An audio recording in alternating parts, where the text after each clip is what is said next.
तो चलिए, कोशिका पार्ट 1 में हम लोग पढ़ चुके थे कोशिका के 11 पार्ट्स के बारे में। तो अब कोशिका पार्ट 2 में हम आगे शुरू करेंगे। इससे पहले एक बार रिकैप कर लेते हैं। हमने कोशिका पार्ट 1 में माइटोकॉन्ड्रिया के बारे में पढ़ लिया था, माइटोकॉन्ड्रिया जो कि power house of the cell है। उसके बाद हमने राइबोसोम पढ़ लिया था जो प्रोटीन फैक्ट्री है, प्रोटीन सिंथेसिस में हेल्प करता है। उसके बाद हमने गोल्जी एपरेटस या गोल्जी बॉडी या गोल्जी कॉम्प्लेक्स के बारे में पढ़ा था जो कि ट्रांसपोर्टेशन में हेल्प करता है। उसके बाद पढ़ा था हमने ईआर, एंडोप्लाज्मिक रेटिकुलम, जो कि दो तरह का होता है, smooth and rough. Rough side में राइबोसोम होता है जहां पे प्रोटीन सिंथेसिस होता है, और स्मूथ साइड में आपका फैट का प्रोडक्शन होता है। उसके बाद हमने पढ़ा था वैक्यूल जो वाटर स्टोरेज ऑर्गेन है, वाटर को स्टोर करने का काम करता है। उसके बाद हमने पढ़ा था लाइसोसोम जो कि जिसके अंदर हाइड्रोलिटिक एंजाइम होता है जिसका पीएच वैल्यू अप्रॉक्स 5 होता है, और ये किसी भी सेल को डाइजेस्ट करने के लिए सफिशिएंट है, सेल को डिस्ट्रॉय कर सकता है, इसलिए इसको सुसाइडल बैग कहते हैं। उसके बाद है सेंट्रोसोम जो कि सेल डिवीजन में हेल्प करता है। और उसके बाद हम लोगों ने न्यूक्लियस के बारे में भी पढ़ लिया था। न्यूक्लियस के अंदर क्रोमोसोम्स होते हैं, डीएनए राइबोसोम डीएनए या जीन्स होते हैं जो कि हेरिडेटरी कैरेक्टरिस्टिक्स को एक जनरेशन से दूसरे जनरेशन में लेके जाते हैं। अब हम यहाँ पे पढ़ेंगे next cilia and flagella. Cilia and flagella animal cell के अंदर पाया जाता है। एक बात एकदम ध्यान रखिएगा, सीलिया और फ्लैगिला जो है वो आपका एनिमल सेल के अंदर पाया जाता है, प्लांट सेल के अंदर नहीं पाया जाता है। और ये हेयर लाइक स्ट्रक्चर है, सेल के बाहर छोटे छोटे हेयर लाइक स्ट्रक्चर में रहते हैं, इस तरह से हेयर लाइक स्ट्रक्चर है।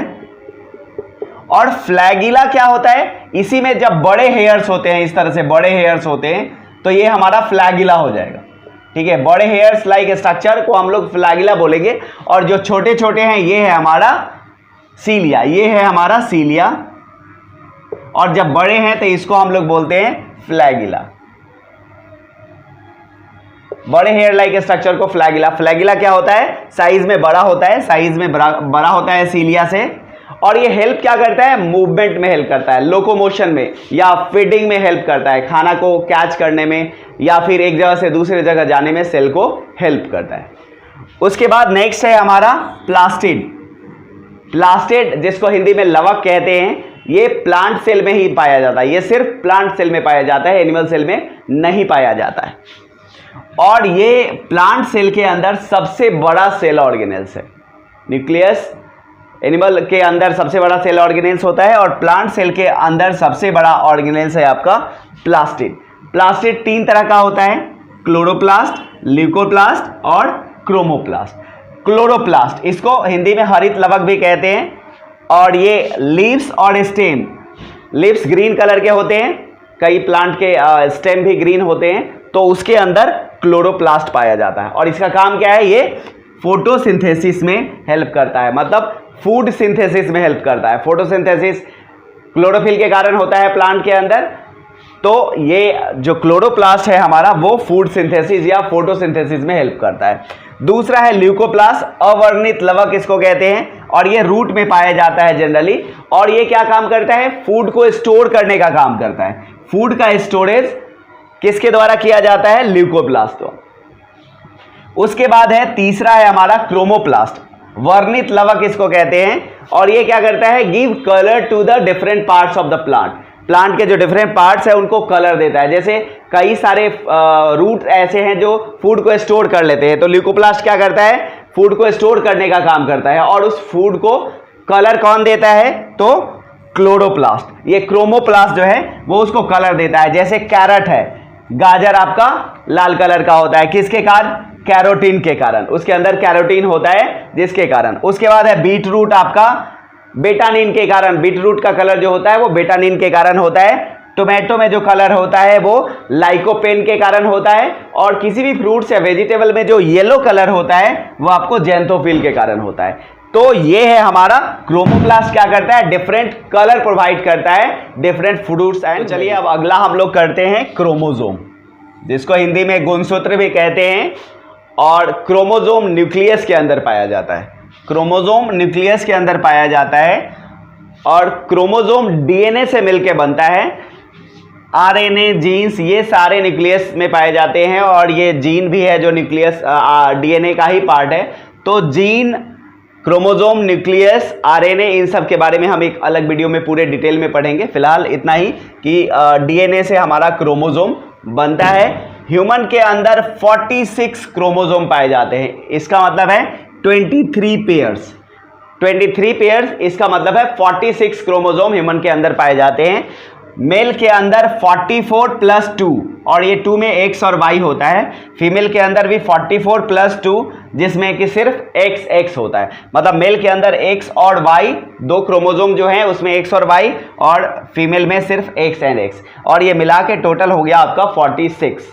तो ये जो 44 जीन है इसको हम लोग ऑटोसोम्स कहते हैं, और बाकी का ये 2 जीन है इसको ऑलोसोम्स या सेक्स क्रोमोजोम कहते हैं, क्योंकि जो सेक्स है बच्चों का, जो आने वाले जो जनरेशन है उसका सेक्स इन्हीं 2 जीन के कारण डिसाइड होता है। इन्हीं दोनों जीन पे डिपेंड करता है कि बच्चा मेल चाइल्ड होगा या फीमेल चाइल्ड। इसलिए हम कह सकते हैं कि ये जो दोनों क्रोमोजोम हैं इसको हम लोग बोलते हैं सेक्स क्रोमोजोम या ऑलोसोम्स। ठीक है, अब क्रोमोजोम हमेशा पेयर में ही रहते हैं। आप ध्यान दीजिएगा, हमारे बॉडी के जो ऑर्गन्स है, ज़्यादातर ऑर्गन्स पेयर में पाए जाते हैं। 2 हाथ है, 2 पैर है, 2 किडनी है, 2 लंग्स है, 2 कान है, 2 आंख है आपके। तो ज़्यादातर ऑर्गन्स जो है वो आपको पेयर में है। तो क्रोमोजोम्स भी हमारा पेयर में है। और मेल और फीमेल के बॉडी के स्ट्रक्चर की बात अगर हम करते हैं तो मेल का किडनी फीमेल में, फीमेल का किडनी मेल में लग सकता है। तो ज़्यादातर पार्ट जो होते हैं मेल और फीमेल के जो होते हैं एकदम सेम टू सेम होते हैं। लेकिन ये जो 2 क्रोमोजोम्स है जिसके कारण कुछ स्ट्रक्चर जो है मेल और फीमेल के अलग होते हैं, जो सिर्फ आपको रिप्रोडक्टिव सिस्टम जो होते हैं वो उनके अलग अलग होते हैं। बाकी के सारे बॉडी ऑर्गन्स या फिर बॉडी पार्ट जो होते हैं मेल और फीमेल के लगभग। चलिए अब हम लोग प्लांट सेल और एनिमल सेल को डिफरेंशिएट कर लेते हैं कि प्लांट सेल और एनिमल सेल में क्या डिफरेंस है, क्या सिमिलरिटी है। ठीक है, तो ये है हमारा प्लांट सेल और ये है हमारा एनिमल सेल। अब देख लेते हैं सबसे पहले दोनों में सिमिलरिटी क्या है। तो माइटोकॉन्ड्रिया दोनों में पाया जाता है, क्योंकि पावर हाउस ऑफ सेल है, एनर्जी दोनों को चाहिए। राइबोसोम प्रोटीन सिंथेसिस तो दोनों में होना चाहिए, नहीं तो ग्रोथ नहीं होगा। तो राइबोसोम दोनों में पाए जाते हैं। एंडोप्लाज्मिक रेटिकुलम दोनों में होते हैं। गोल्जी बॉडी दोनों में होते हैं। ये जो सेल ऑर्गेनेल बीच वाले हैं ये क्या है, कॉमन है। प्लांट सेल और एनिमल सेल दोनों में पाए जाते हैं। उसके बाद प्लांट सेल के अंदर सेल वॉल पाया जाता है, एनिमल सेल में सेल वॉल नहीं पाया जाता है। प्लांट में प्लास्टिड पाए जाते हैं, एनिमल सेल में प्लास्टिड नहीं पाए जाते हैं। प्लांट में क्लोरोप्लास्ट पाया जाता है, एनिमल सेल में क्लोरोप्लास्ट नहीं पाया जाता है। सीलिया एंड फ्लैगिला एनिमल सेल में पाया जाता है, प्लांट सेल में नहीं पाया जाता है। लाइसोसोम एनिमल सेल में पाया जाता है, प्लांट सेल में नहीं पाया जाता है। और शेप की बात करें तो एनिमल सेल का शेप सर्कुलर होता है, गोल जैसा सर्कुलर गोल होता है। वैक्यूल स्मॉल होते हैं। प्लांट सेल वैक्यूल दोनों में होते हैं। वैक्यूल प्लांट सेल में भी होता है और एनिमल सेल के भी अंदर होता है, लेकिन एनिमल सेल के अंदर वैक्यूल छोटा होता है, जबकि प्लांट सेल में वैक्यूल का साइज काफी बड़ा होता है। लार्ज वैक्यूल होता है, इसमें स्मॉल वैक्यूल होता है, लेकिन होता दोनों में है। ये दोनों में होता है, वैक्यूल दोनों में होता है। ठीक है, शेप सर्कुलर होता है, जबकि इसका चौकोर होता है, आपका रेक्टेंगुलर शेप में होता है आपका प्लांट सेल। तो ये सारे डिफरेंस है, ये कॉमन है दोनों के फीचर्स। ये आपके प्लांट सेल में है, एनिमल सेल में नहीं है। ये एनिमल सेल में है, प्लांट सेल में नहीं है। और वैक्यूल दोनों में पाया जाता है। तो ये डिफरेंस और सिमिलरिटी प्लांट सेल और एनिमल सेल के लिए। अब हम लोग पढ़ते हैं टाइप्स ऑफ सेल। सेल को अगर हम टाइप्स की बात करते हैं, सेल को 2 पार्ट में डिवाइड करते हैं। एक है हमारा प्रोकैरियोटिक सेल, दूसरा है यूकैरियोटिक सेल। प्रोकैरियोटिक सेल को प्राइमरी सेल भी कहते हैं। आरंभिक सेल जो है वो अनडेवलप होता है, ये ज़्यादा डेवलप नहीं होता है, और इसमें मेन जो सेल ऑर्गेनेल्स होते हैं वही पाए जाते हैं। और ये आपका ब्लू ग्रीन एल्गी में पाया जाता है आपका प्रोकैरियोटिक सेल, और कुछ बैक्टीरिया जो है इनमें प्रोकैरियोटिक सेल पाया जाता है। ये एकदम प्राइमरी स्टेज में है। यहाँ क्या होता है कि इसके न्यूक्लियस में न्यूक्लियर मेम्ब्रेन नहीं होता है, मतलब न्यूक्लियस का सारा मटेरियल पूरे सेल में आपका फैला हुआ रहता है। यूकैरियोटिक सेल आपका डेवलप है, इसमें बहुत सारे सेल ऑर्गेनेल्स हैं जैसा कि आपने पढ़ा है पहले। और ये एनिमल और प्लांट के अंदर पाया जाता है। यूकैरियोटिक सेल जो है वो एनिमल और प्लांट के अंदर पाया जाता है। यूकैरियोटिक सेल का साइज भी बड़ा होता है प्रोकैरियोटिक के रिस्पेक्ट में, ठीक है। तो there are mainly two type of cell, prokaryotic cell and eukaryotic. अब हम लोग डिफरेंस कर लेते हैं प्रोकैरियोटिक सेल और यूकैरियोटिक सेल के बीच में डिफरेंस कर लेते हैं। सबसे पहले देखते हैं कि दोनों प्रोकैरियोटिक और यूकैरियोटिक दोनों में कौन कौन से सेल ऑर्गेनेल्स है जो होते हैं। तो सीलिया फ्लैगिला दोनों में पाया जाता है, डीएनए प्रोटोप्लाज्म दोनों में पाया जाता है, सेल मेम्ब्रेन दोनों में होता है, सेल वॉल दोनों में होता है। लेकिन जो सेल वॉल यूकैरियोटिक में होता है वो सेलुलोज का बना हुआ होता है, और जो प्रोकैरियोटिक सेल में सेल वॉल होता है वो आपका पेप्टिकोग्लाइकेन का बना हुआ होता है, ठीक है। राइबोसोम दोनों में होता है, लेकिन राइबोसोम बड़ा होता है यूकैरियोटिक सेल में 80s, सेडिमेंटेशन कोफिशिएंट हमने बताया था पिछले वीडियो में, 80s साइज का होता है, जबकि आपका प्रोकैरियोटिक सेल में 70s का राइबोसोम पाया जाता है। राइबोसोम इसमें छोटा पाया जाता है। उसके बाद प्रोकैरियोटिक सेल में न्यूक्लियर मेम्ब्रेन नहीं होता है, there is no nuclear membrane in prokaryotic cell. और रेस्पिरेशन कैसे होता है इसमें माइटोकॉन्ड्रिया भी नहीं होता।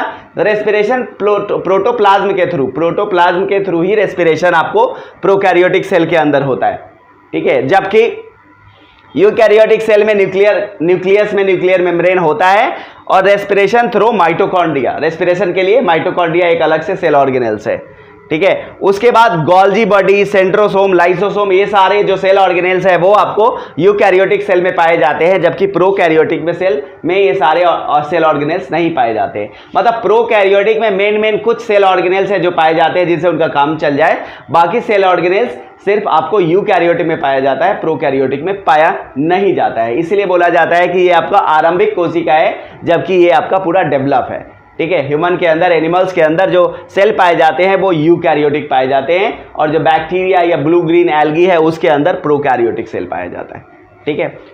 तो इस वीडियो में इतना ही। अगर आपको वीडियो पसंद आया है तो मेरे चैनल को लाइक करें, शेयर करें, कमेंट करें, और इस तरह की वीडियो आप पसंद करते हैं मेरे चैनल को सब्सक्राइब कर ले और बेल आइकन को प्रेस करना ना भूलें, ताकि इंस्टेंट वीडियो अपडेट आपको मिलता रहे। तो चलिए नेक्स्ट वीडियो में मिलते हैं डीएनए आरएनए के साथ। तब तक के लिए ओके, बाय बाय।